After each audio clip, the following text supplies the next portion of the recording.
In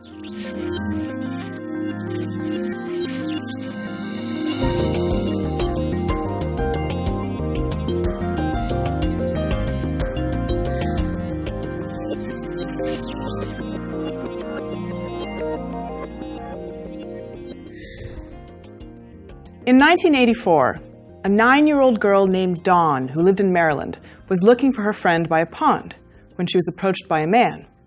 He offered to help her find her friend and led her into the woods, where she was sexually assaulted and murdered. 5 eyewitnesses reported seeing a man identified as Kirk Bloodsworth with the victim, and he was convicted based on these testimonies. Because of the brutal nature of the crime, Kirk was given the death penalty. He steadfastly maintained his innocence throughout the trial and conviction.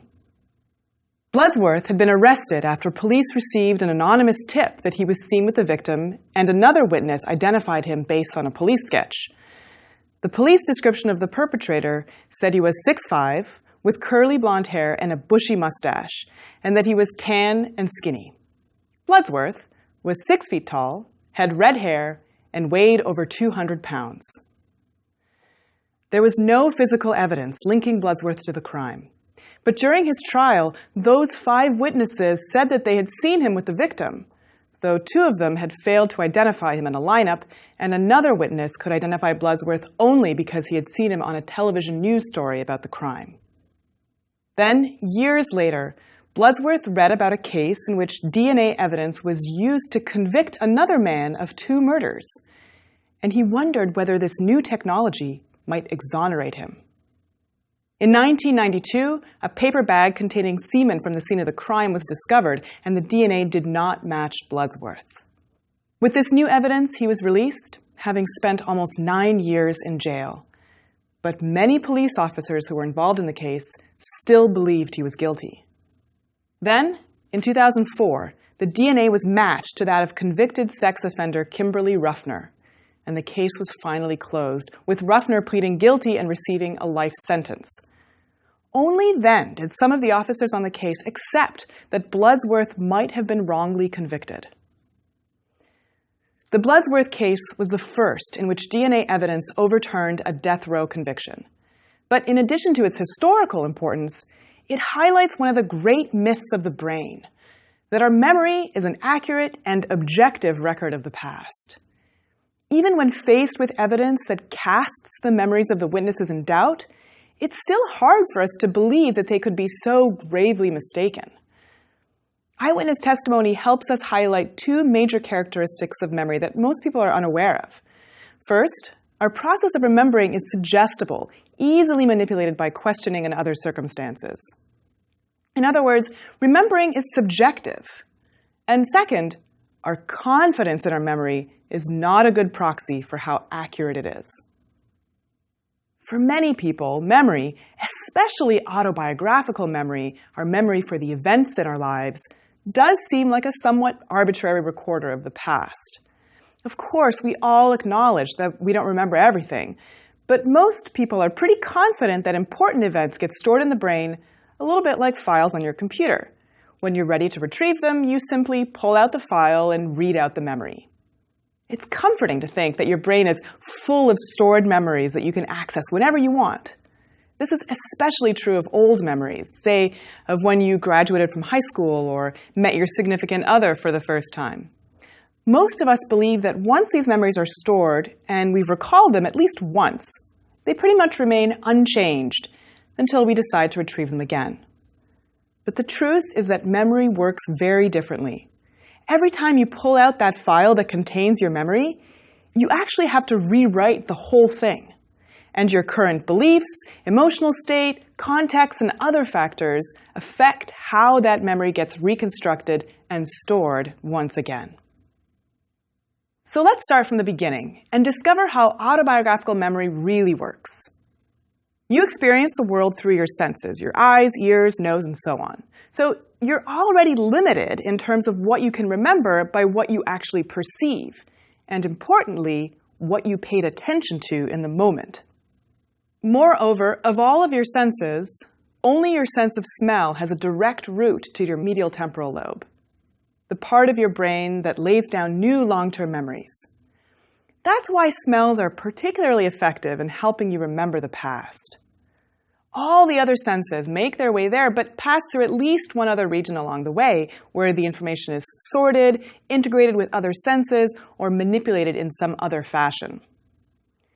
Sensory information makes its way to the medial temporal lobe, where it converges onto a region called the entorhinal cortex.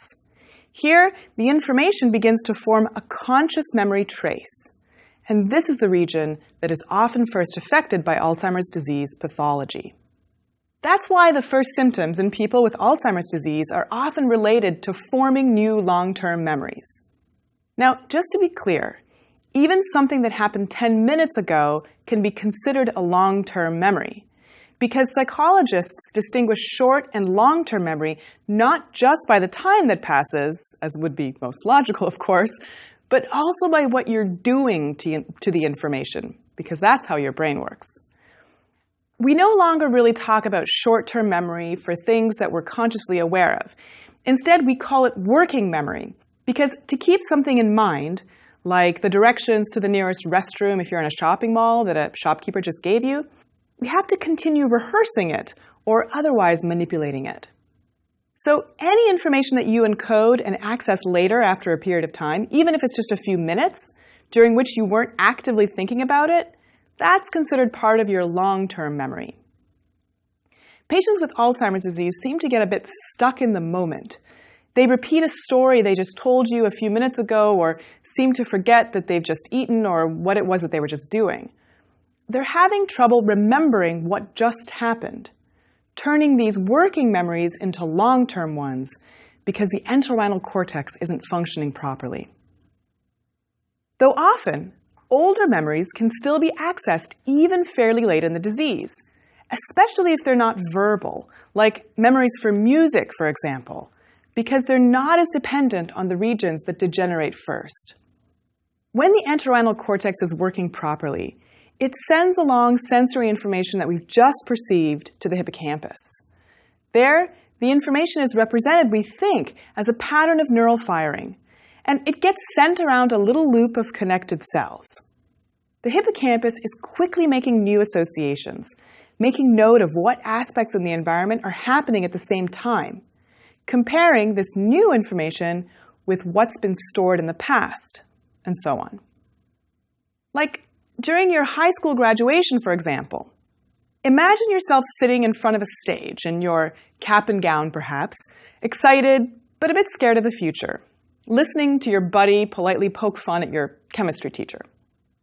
Your hippocampus will have been busily tracking the things that you were paying attention to, your discomfort, the weather, the people around you, maybe even the thoughts going through your head. Your hippocampus creates a cheat sheet. It reduces the pattern of activation across many regions of your brain into a little blueprint of the ceremony. That's how the memory gets encoded. Then, when you get home, you talk to your family about the day, sharing favorite moments. Here, again, the hippocampus is busy both tracking the new context and strengthening the associations that it made during the ceremony as you remember what happened earlier in the day. Maybe something unexpected and wonderful happened, like maybe you won an award, and so you talk about that part of the day more than anything else. And once you go to sleep, the medial temporal lobe, which houses the hippocampus, amygdala, and surrounding cortices, replays the day's events, consolidating the important things and getting rid of the irrelevant details. Then, a few days go by, and you start your new life as a graduate, and there are lots of new experiences that your hippocampus tracks. But you also keep a few mementos of graduation day. Maybe you save the tassel from your cap, or you get the photos from the official photographer. Each time you stumble upon a memento, your hippocampus recognizes it as part of the memory trace representing your graduation. When that happens, the cue triggers a pattern of firing that resembles the pattern that was activated while you were at the graduation. This is remembering.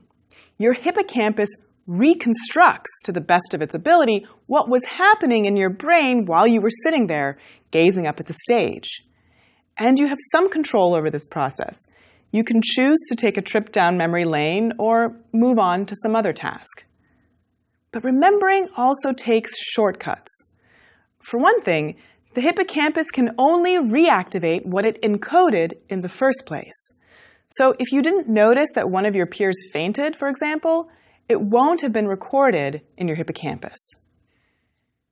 But let's say that you found out about the fainting episode later on, and everyone mentions it whenever you talk about graduation now. Well then, your hippocampus can incorporate the event into your original memory, even though you didn't even see it happen.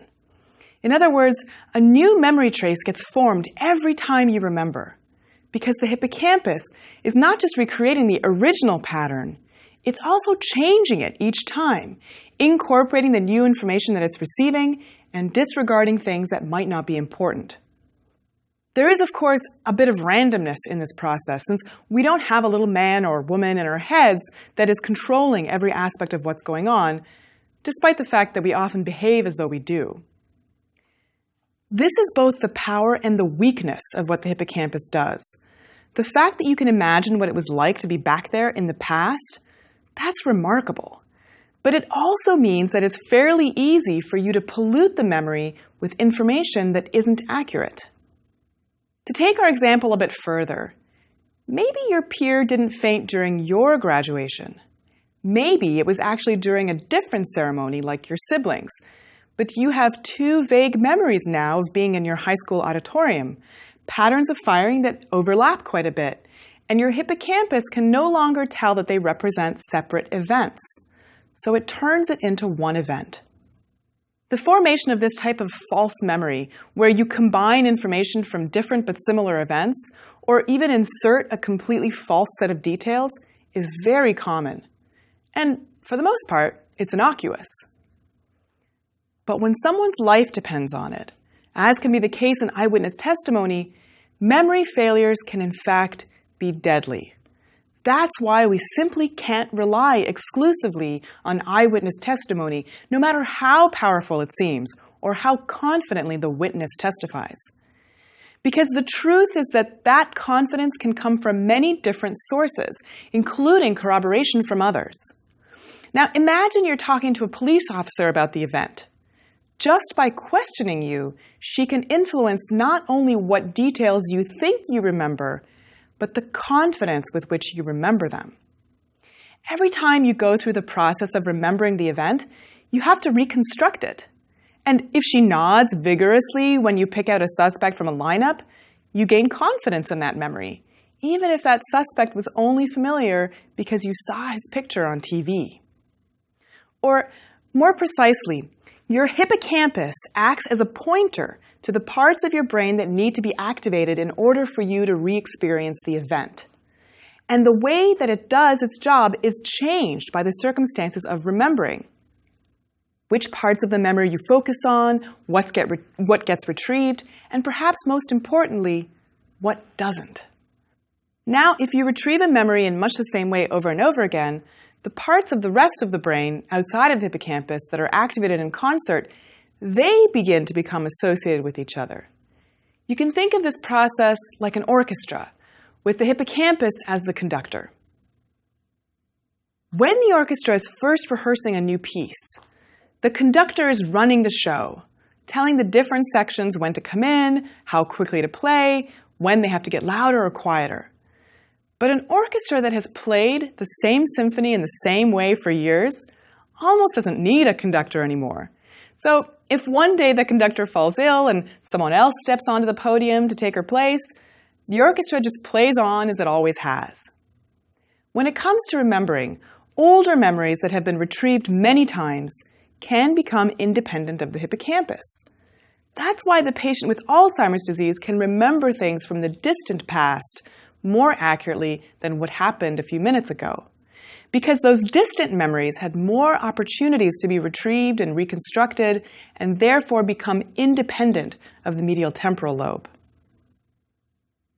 But the feeling of re-experiencing an event and the ability to imagine its sights, sounds, and smells seems to always involve the hippocampus. We know this in part because patients with damage to the hippocampi have trouble re-experiencing memories in sensory detail no matter how old the events are. But they have preserved memory for facts about their childhood or things that happened long ago, even when they can't remember facts about things that happened recently. When the hippocampus is badly damaged, we see severe amnesia, an inability to form new long-term memories, and often to retrieve memories laid down around the time of the injury. And the hippocampus is particularly vulnerable to damage for two reasons. One, its neurons are highly active almost all of the time because it's creating rapid new associations between things that are co-occurring. This activity is metabolically costly.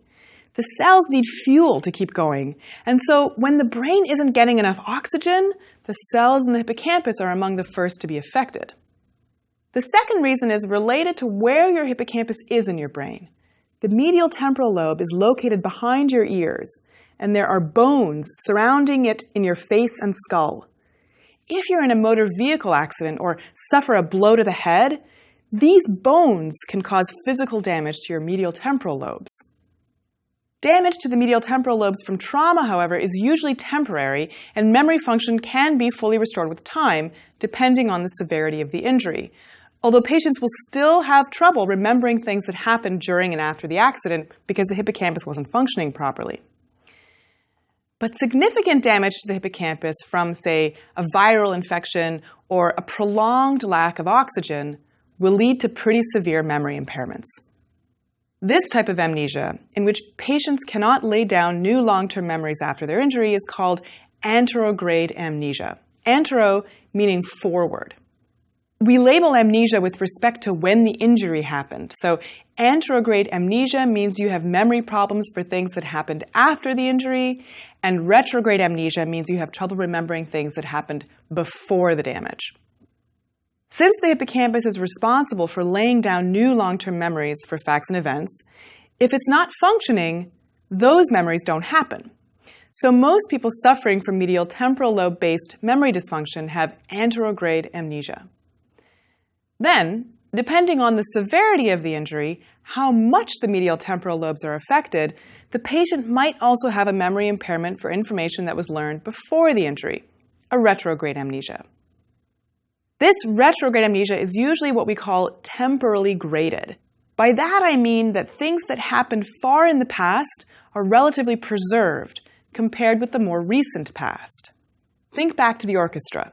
The pieces they've been playing for 20 years don't need the conductor anymore, but a newer piece still does. So these patients might not remember much from, say, 3 to 5 years pre-injury, but they can remember more things that happened 10 to 15 years before the damage. Notice how amnesia that has a biological cause isn't like the kind of amnesia that we often see in movies, where a character has a bump on the head and then wakes up not knowing who she is, but still being able to hold down a conversation, lay down new memories like who her handsome doctor is, and so on. This type of amnesia, which we call pure retrograde amnesia, generally has a psychological rather than an organic cause. But amnesia isn't the only way that memory fails us, as I'm sure you're well aware, as you search for your sunglasses one more time. So, psychologist Dan Schachter has devised a great rubric for how our memory flaws can be classified. He cleverly calls them the 7 sins of memory, a mnemonic for remembering memory failures. That's kind of poetic. These sins can be broken down as follows. First, there are 3 sins of forgetting or omission: transience, absent-mindedness, and blocking. Next, there are 3 sins of distortion or commission: misattribution, suggestibility, and bias. And finally, there's the sin of persistence, the unwanted intrusions of memory that we can't avoid, even if we wanted to. Let's explore these sins, starting with the 3 sins of forgetting. Some memories simply become inaccessible with the passage of time. They're transient. And for most of us, this is a good thing. There's no need to clutter your mind with details of everything you've ever done or experienced. We've adapted the ability to pull out the important things, to see the forest for the trees, to remember the gist of what happened rather than every minute detail. From the gist, we can then reconstruct the full narrative if we so desire, but we've already seen how this reconstructive process doesn't necessarily lead to a fully accurate recollection of what actually happened. But it's a good tool to have in our toolbox.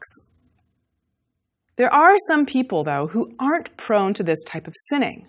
They're very rare, but they have a condition called highly superior autobiographical memory. They seem to be able to remember every day of their lives in great detail. For example, if you tell them a date, let's say March 14th, 1994, they're flooded with memories from things that happened to them on that day. These are not your everyday mnemonists who have consciously devised and trained themselves to remember things using strategies. In these patients, remembering events is automatic and involuntary, and their exceptional memory is limited to autobiographical information. They don't show any enhanced ability to, say, memorize a list of words or digits of pi or other impersonal information. Now, while we might think that highly superior autobiographical memory is a gift, patients themselves often see it as a burden, getting lost in their reminiscing and finding it exhausting. In a very real sense, memory plagues them.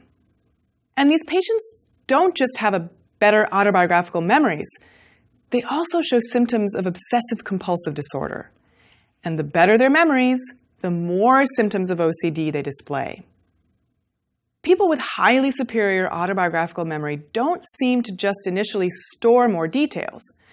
When questioned about things that happened, say, in the last week, they aren't much different from the rest of us. The difference is that they don't show normal forgetting the way you and I do. To get a sense of how this combination of excellent memory and obsessional behaviors might make life challenging, think about what would happen if you were unable to forget every time someone hurt you or offended you, even if it was unintentional. That's a parent's nightmare. Many of these patients say that they have trouble holding on to relationships with other people, even their family members, because they never forget. They can forgive, of course, but for most of us, forgetting the missteps of our loved ones is a blessing. So a little forgetting is adaptive. Most autobiographical memories are quickly forgotten, and if you think about how we navigate social relationships, the sin of transience might actually be more of a virtue. You see, transience allows us to capture the gist, the important information about what happened, to see the forest for the trees. And people with highly superior autobiographical memory have trouble remembering the gist. They get too caught up in the details. Absent-mindedness, however, is perhaps a little less virtuous. This sin underscores the role of attention in memory. If you fail to properly encode information when it's presented to you, it doesn't stand a chance. Absent-mindedness is likely the culprit behind much of everyday forgetfulness. Where you parked your car or put your keys, what the names are of the other dinner party guests, where those sunglasses are. Absent-mindedness is evidence of the fact that we're limited in terms of how many things we can pay attention to at one time. And if you're not paying attention, it's harder for the hippocampus to take note of the details. The last sin related to forgetting is blocking, which means that sometimes the information you're trying to retrieve is temporarily inaccessible. One example of blocking is tip-of-the-tongue phenomenon. It feels as though you know the answer, but it's just out of the reach of your consciousness. Tip-of-the-tongue can often happen when we're trying to remember rarely used words like the halo of light surrounding the heads of saints in iconography, it's called the nimbus, or the names of people we haven't seen in a while or meet out of context, like the butcher on the bus. Tip-of-the-tongues increase in frequency as we get older, though this increase is generally not something to worry about. The situation is usually resolved quickly by thinking about something else. The idea being that the discomfort associated with tip-of-the-tongue makes it harder for the relevant information to pop back into your mind. Now, removing the stress of trying to remember often gets rid of the block. Word-finding difficulties can be symptoms of neurodegenerative diseases like Alzheimer's disease, but here the words that are lost are common words, not rare ones. So if you forget nimbus, don't worry about it. If you forget cat, you might want to get assessed. The next three sins are distortions of memory that are arguably more nefarious when it comes to eyewitness testimony: misattribution, suggestibility, and bias. Let's start with misattribution, which happens when we attribute a memory to the wrong time, place, or person. Source confusions, when we misattribute the source of a piece of information, are particularly problematic in eyewitness testimony, as the case of Kirk Bloodsworth shows. At least one of the witnesses confused what they saw on TV with real life. Like tip of the tongue, older adults are more prone to source confusions, and it looks like the frontal lobes are responsible for these errors. Source confusions are common, but the effects of suggestibility on memory are particularly dramatic in the work of psychologist Elizabeth Loftus. Suggestibility is the tendency to take information provided in the context of remembering and to add that information to your memory of an event. Indeed, Loftus has shown that people can be induced to falsely recall detailed memories of events that never happened, simply by a specific type of leading questioning and some help from a confederate. In one study, Loftus and her colleagues asked their participants to rate the confidence with which they remembered having had certain experiences in childhood. Then, some 10 to 15 days later, half of the participants came back to the lab for what they thought was a completely different experiment, in which a clinical psychologist interpreted their dreams. The psychologist, who of course was a confederate of the experimenters, suggested to these participants that their dreams came from repressed memories of difficult childhood experiences, like being lost in a public place or feeling abandoned by their parents. None of the participants had previously indicated that they had experienced anything similar in childhood. But another 10 to 15 days after these interpretations, they came back to the lab and completed the life events inventory again. This time, most of the participants who had seen the psychologist claimed to remember at least one of these so-called repressed experiences. But the control group, who didn't have their dreams interpreted, showed no such effects. That's the power of the sin of suggestibility. The final sin of distortion is bias, which refers to the fact that our memory of the past is skewed by our current thoughts, feelings, and beliefs. We tackle bias in greater depth in another lecture, so suffice it to say that overall, people tend to exaggerate the overlap between their past and current selves. If a person has certain religious and political views today, for example, he'll remember his younger self as being more similar in terms of those views than he actually was. Now, all 6 of the sins we've discussed so far represent failures in the ability to remember. By contrast, the last sin, persistence, describes what happens when we fail to forget. Memory can be intrusive and pathologically so for victims of trauma and abuse. And generally, persistent remembering is related to emotional memories in which the amygdala plays an important role. For example, I'm sure you've experienced persistence after an embarrassing event. I often suffer from it after a concert. I have trouble sleeping as my mind involuntarily replays the event in excruciating detail. Even if the performance went well, I often can't help dwelling on things I wish I could have done better. But I don't have intrusive thoughts about everyday things that didn't elicit strong emotions. As we explore the pitfalls of autobiographical memory, you might find yourself wondering, with all of its faults, what on earth is this kind of memory good for? To answer that question, let's turn once again to patients. Patients with anterograde amnesia can't form rich, new autobiographical memories. But there's something else they can't do. They also have trouble imagining the future. You see, the hippocampus is not just in charge of reconstructing the past. It's also intimately involved in imagination, particularly the kind that requires you to put yourself into a future scenario. If you compare the pattern of brain activation when you're re-experiencing a rich autobiographical memory with what's happening when you're imagining what you're going to do at some future time, there's a lot of overlap.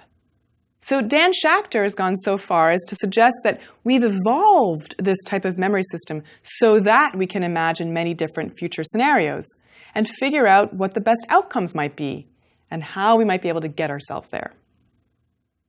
But regardless of what importance you ascribe to this ability with respect to evolution, there's no question that the way our hippocampus works is intimately tied to our creativity. I, for one, am willing to sacrifice accuracy in remembering for the richness of imagination. And anyone who loves a good story probably agrees.